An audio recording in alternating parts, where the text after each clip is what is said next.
Assalamualaikum warahmatullahi wabarakatuh. Jumpa lagi dengan saya untuk pembelajaran bimbingan TIK kelas 7. Baik untuk kelas 71, 72, dan 73. Yang bimbingan TIK-nya didampingi dengan saya. Untuk bimbingan TIK yang lalu sudah saya kirimkan modul untuk kelas 7 yang sudah di grup WA-nya masing-masing. Yang belum kedapatan modulnya, yang nggak bergabung di grup, boleh minta dengan temannya yang sudah bergabung di grup, atau yang sama sekali nggak punya WA-nya, boleh belajarnya bergabung dengan temannya, tapi jangan terlalu ramai untuk berkerumun. Nah, untuk bimbingan TIK kali ini kita akan membahas tentang Microscope Word. Yang lalu sebelum kita libur karena corona ini sudah saya kasih beberapa catatan, kemudian sudah ada yang kita bahas, sudah ada kelas yang praktek untuk pengetikan di Microscope Word juga. Nah, baik, yang lalu kan belum pernah kita lihat bagaimana sih tampilan Microscope Word itu, bagaimana sih penggunaannya, cara membukanya seperti apa.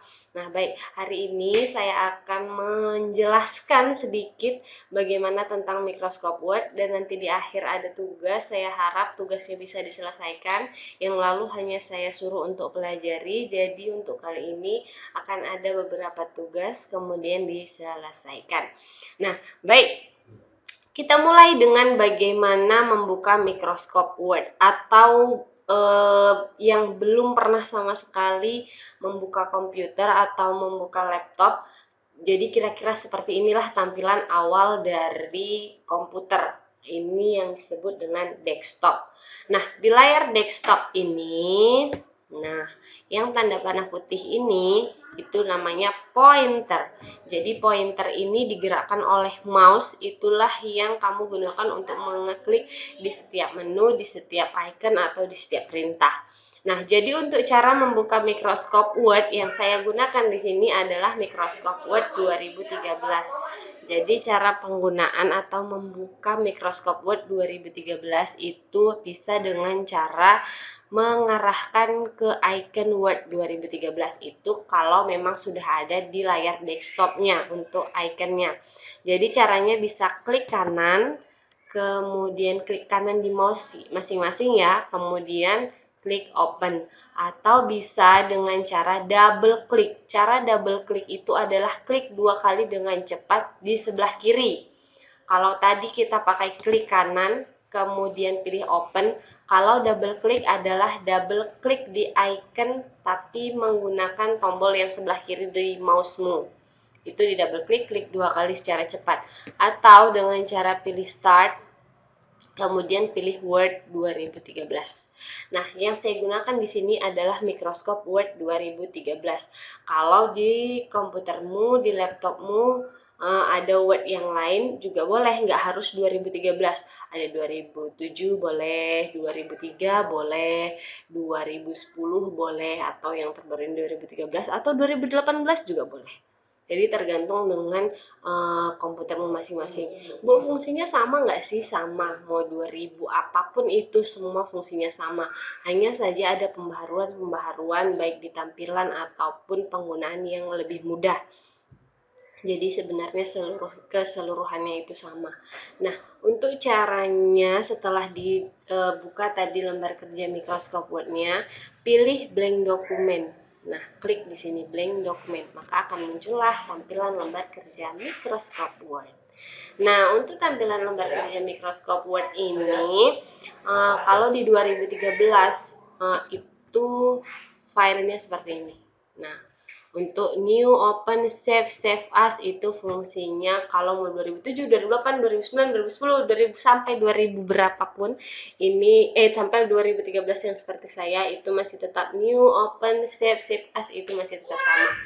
Nah, untuk tampilannya yang lalu belum pernah kita bahas, tulisan di sini ada dokumen 1 Microscope Word itu adalah title bar. Fungsinya menampilkan nama dokumen yang sedang aktif. Nah, sebelum kita simpan atau kita membuka dokumen baru, namanya adalah dokumen 1. Kalau sudah kita simpan dengan nama yang sudah kita buat, maka munculnya sesuai dengan nama dokumen yang kita buat. Seperti itu. Kemudian ada kontrol jendela di sini. Ini adalah close untuk menutup. Kemudian ini restore down, ini untuk memperbesar dan memperkecil tampilan. Kemudian ada minimize, ini untuk menyembunyikan. Nah, seperti itu. Nanti kalau mau buka lagi, di paling bawah klik word-nya. Nah, kemudian untuk di file kita buka lagi. Kalau yang di 2007 saya rasa, kalau nggak saya lupa, itu adalah office button namanya. Itu coba kita klik. Nah, di sini ada new. Nah, new ini untuk membuka lembar kerja baru. Jadi kalau kita tadi sudah membuka dokumen 1, kita mau buka dokumen 2, maka pakai new. Ini dia. Caranya sama new, kemudian pilih blank dokumen. Namanya menjadi dokumen 2. Nah, ini close, kita tutup. Kita buka dokumen 1-nya aja. Kemudian ada open. Open ini untuk membuka dokumen yang sudah pernah kita simpan. Jadi kalau kita sudah buat tugas, kemudian mau kita buka kembali, mau kita perbaiki, kurang benar atau seperti apa, maka pilih open. Kemudian ada save, ini untuk menyimpan dokumen baru. Kemudian ada save as, ini untuk menyimpan dokumen yang sudah disimpan dengan nama baru atau dengan nama yang ingin kita rubah. Kemudian ada print. Print ini ada 2, ada print preview dan ada print aja. Nah, kalau print preview itu untuk menampilkan hasil yang sudah kamu ketik itu di layar komputermu aja. Jadi nggak dicetak di kertas, tapi kalau print itu untuk menampilkan di kertas atau mencetak dengan printer.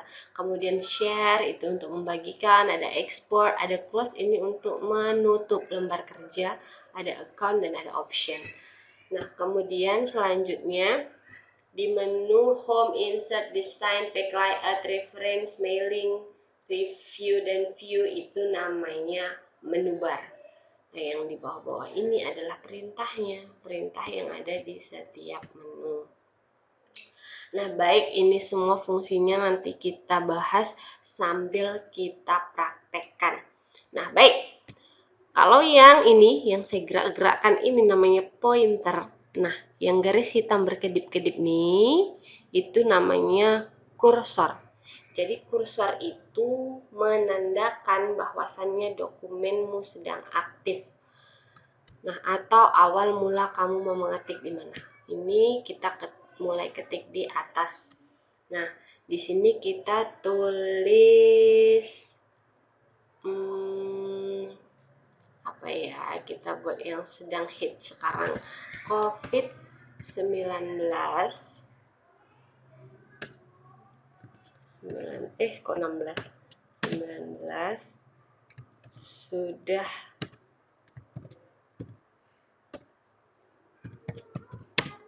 merajalela di Indonesia. Nah, itu untuk yang kita ketik. Nah, baik, kita akan bahas satu-satu menu yang perintah yang ada di setiap menu ini. Kita mulai dari menu home. Nah, kalau di menu home itu untuk mengedit teks yang sudah kamu buat itu harus diblok terlebih dahulu. Cara membloknya adalah bisa pakai tombol shift yang ada di keyboard.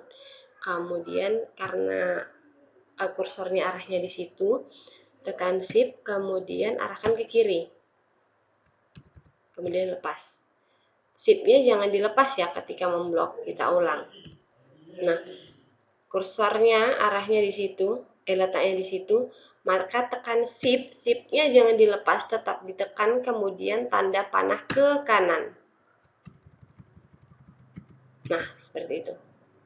Itu untuk memblok sebagian teks. Kalau untuk memblok seluruh teks, misal semua teks mau kamu ubah dengan bentuk yang sama, maka caranya adalah tekan tombol kontrol atau CTRL di keyboardmu, tekan CTRL, jangan dilepas, kemudian tekan A. Itu untuk memblok seluruh dokumen. Nah, kemudian seandainya mau kita copy, mau kita gandakan, caranya adalah, itu tadi sudah diblok, kemudian klik copy yang ada di sini. Nah, ini dia, klik copy, kemudian arahkan kursornya ke bawah, tekan enter, kemudian pilih paste. Nah, maka tulisannya langsung ada 2. Nah, kemudian kalau mau kita cut, kita pindahkan. Kalau copy itu untuk menggandakan, kalau cut itu untuk memindahkan. Caranya juga hampir sama, kita pakai Ctrl A. Ya, blok dulu, kemudian pilih cut. Tulisannya hilang. Itu karena mau kita pindahkan. Kita pindahkan di bawah. Pakai enter ya, pindahkan ke bawahnya bisa juga di double klik seperti ini. Nah, seperti itu. Kemudian tekan paste, maka akan muncul di bawah. Jadi dia nggak di atas ini lagi. Itu untuk memindahkan. Kalau cut memindahkan atau memotong, kalau copy itu untuk menggandakan. Oke.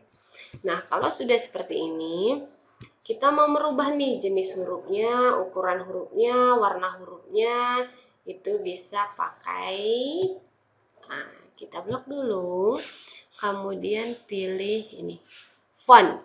Di font ini adalah jenis-jenis huruf yang kamu inginkan. Nah, ini ada banyak sekali jenis tulisannya. Kita pakai Gabriola. Nah, kalau sudah seperti itu, kemudian kalau mau mengubah ukuran huruf, bisa pakai font size. Itu di sini, klik yang tanda panah, pilih hurufnya, ukuran hurufnya. Nah, kemudian kalau di sini ada bold, ini untuk menebalkan tulisan. Nah, jadi lebih tebal. Kalau ini namanya italic untuk membuat huruf miring. Kalau ini namanya underline untuk membuat huruf bergaris bawah. Nah, semua kegiatan yang berhubungan dengan mengedit data itu harus diblok terlebih dahulu. Ya. Kemudian untuk memberikan warna pada tulisan, nah atau hurufnya mau diganti, pakai font color. Ini pilih warna merah. Nah, jadinya seperti itu. Nah, ini kita mulai mengetik ada di sebelah kiri. Kalau kita mau buat di tengah, itu bisa pakai ini, perataan tengah atau center. Kalau perataan kanan itu ini, right.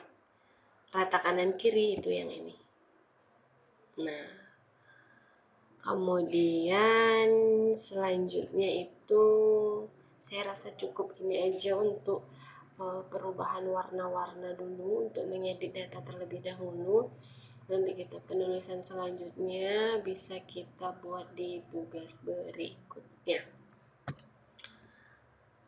Nah, kemudian untuk tugasnya saya mau di halaman 38, di situ ada latihan 4. Nah, di latihan 4 bukalah Microsoft Word, kemudian ubahlah ukuran kertas. Ini yang di modul yang sudah saya kirim kemarin. Nah, itu ada di halaman 38. Di latihan 4 saya ulangi kembali, di halaman 38 latihan 4. Di situ ada yang pertama adalah bukalah Microsoft Word, kemudian ubahlah ukuran kertas menjadi letter, kemudian ubahlah page setup. Itu nggak usah ya, yang ubahlah page setupnya itu nggak usah, itu ukuran kertas. Kemudian ubahlah tata letak kertas menjadi landscape. Oke lah, kita ulang dulu nak. Baik, untuk yang poin ketiga, ubahlah page setup dari kertas, yaitu atasnya ukuran 4, leftnya 3, rightnya 3, bottomnya 4. Nah, untuk cara mengubah ukuran kertas, kita masuk ke page layout, kemudian pilih ubahlah kertas menjadi letter, itu pilih size, kita pakai letter, kemudian margin, kita custom margin, kemudian pilih topnya tadi berapa, atasnya 4, maka sini dibuat 4. Kemudian left-nya tadi berapa? 3. Kemudian buttonnya tadi 3. Buttonnya berapa? Button 4. Button 4. Kemudian right-nya 3. Nah, merubahnya bisa diketik secara manual atau pakai yang ini. Nih. Ya. Jadi biar lebih cepat, bagus diketik aja. Nah, kemudian orientation-nya atau page setup, tata letak. Itu namanya orientation. Tata letak itu orientation dirubah menjadi landscape. Ya. Kemudian oke. Nah, maka ini sudah landscape, kemudian kertasnya juga sudah letter, page setupnya atau aturan kertasnya juga topnya udah 4, leftnya udah 3, rightnya 3, dan buttonnya 4. Nah, jadi itu cara untuk merubahnya, nanti bisa dibuat di rumah. Kemudian yang kelima adalah ketiklah teks di bawah ini. Nah, di situ ada teks berdasarkan undang-undang sampai MPN, modal penerima negara. Saya mau itu silahkan diketik, kemudian kamu buat serapih mungkin, secantik mungkin menggunakan perintah yang ada di home. Dimulai dari jenis hurufnya, kemudian ukuran hurufnya, kemudian penggunaan bold, italic, underline, kemudian font colornya, kemudian saya mau rata kanan kiri tengah ini semua digunakan, enggak semua digunakan, menggunakan perataan justify, jadi rata kanan rata kiri, jadi dia rapi tulisannya. Jadi huruf besarnya itu silakan diperhatikan, cara penulisan garis miring dan seterusnya yang di halaman 38 itu silakan diperhatikan. Nah, kemudian nanti kamu simpan, caranya menyimpan itu klik file, kemudian save, kemudian kamu pilih di mana mau kamu buat, di dokumen kah atau di mana, terserah yang mau kamu pilih. Kemudian nanti di sini kamu buat nama filenya itu tugas tik, kemudian nama kamu, misal Dina. Nah, tugas tik 1 ya, karena ini tugas pertama kita secara online. Baru buat tugas tik 1 Dina, kemudian save. Namanya terserah ya, Dina kah, Anika, Anto kah, apakah itu. Nah, itu cara menyimpan, save. Kemudian kalau sudah disimpan nanti silahkan kirimkan foldernya itu ke grup WA kita. Jadi kalau yang nggak ada grup WA untuk bimbingan TIK, boleh di grup WA kelas juga nggak apa-apa. Tapi kalau ada nanti grup WA untuk khusus bimbingan TIK, mohon nomor saya dimasukkan ke grup tersebut. Jadi tugas yang kalian kirim bisa masuk ke saya. Jadi itu untuk tambahan tugas. Kemudian kalau sudah selesai cara menutupnya bisa pakai close yang di sini atau bisa file kemudian close. Nah, seperti ini. Baru kita close lagi yang ini. Jadi seperti itu. Baik, terima kasih untuk tugas pertama kita di bimbingan TIK. Saya harap semua bisa mengerjakannya dengan baik, semua bisa menyelesaikan dengan baik. Semangat berpuasa, semoga puasanya full sampai akhir dan semoga kita semua sehat, terjauhkan dari namanya virus-virus yang saat ini sedang merebak di negara Indonesia. Baik, sampai jumpa lagi di lain kesempatan di tugas-tugas berikutnya. Semoga semuanya bisa selesai dengan baik. Assalamualaikum warahmatullahi wabarakatuh.